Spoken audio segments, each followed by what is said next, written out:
Hi everyone, my name is Alonzo, and today's event or fundraiser that I'm going to be talking with you guys about today is called the Polar Plunge. I'm sure some of you have heard of it, some of you probably haven't heard of it, and maybe even some of you have participated in it or know somebody who has participated in it. I know that for me, I had an idea of what the Polar Plunge was before I researched it, just because in high school I was really involved with leadership, and my school advertised that kind of event. And so I just have a little bit of background knowledge on it. But after doing my research, I actually found out that the Polar Plunge is a fundraising event that supports more than 19,000 participants for the Special Olympics here in Washington.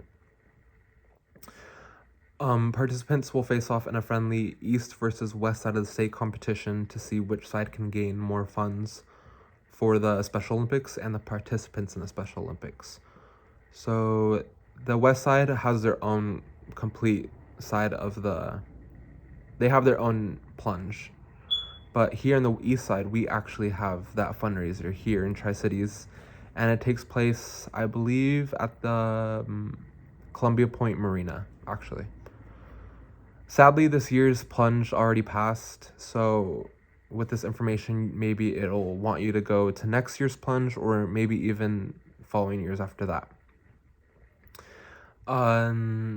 Anybody can join. You can go by yourself, you can go with friends, you can go with an organization, and you could even invite like your business or your place of work if you want to have help your community and people with special needs and disabilities to join the Special Olympics, and two, you can also use the event as kind of like a team building exercise and ice breaking challenge kind of way. The money that is raised from the Polar Plunge will go towards children and adults with intellectual and physical disabilities that want to participate in the Special Olympics. For many, Special Olympics is the only place where where kids and adults can develop belief in themselves and feel like champions and participate in something in their community. Now, I've seen a smaller version of the Special Olympics here in town, and let me tell you, it's really nice, and it makes you feel good to see all these kids playing and being a part of the Special Olympics with smiles on their faces and just having a good time, no worry in the world.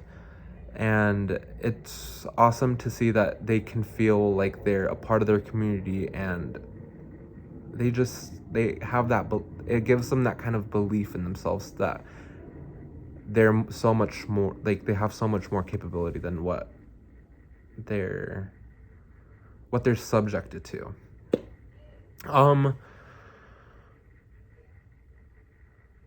Sorry. So some pointers for being in the some pointers for being in the Polar Plunge can be to bring a friend with you or multiple friends with you, because if you're gonna go in that water by yourself, it is freezing temperatures. I mean, it's winter right now, so you will might have some trouble walking when you're out of the water, just because your feet literally go numb, and I mean, you'll need support. You should also take a large towel and extra warm clothes for after to prepare yourself. So you could be warm after the plunge. And you should also prepare yourself mentally for the shock that you're going to go through when you get into the water, because your muscles tense up and you can't help but gasp. And yeah, you just need to be prepared for that kind of challenge. But other than that, I think it's an awesome event to be a part of and try to gain money for people with disabilities and help them be a part of something awesome. Thank you.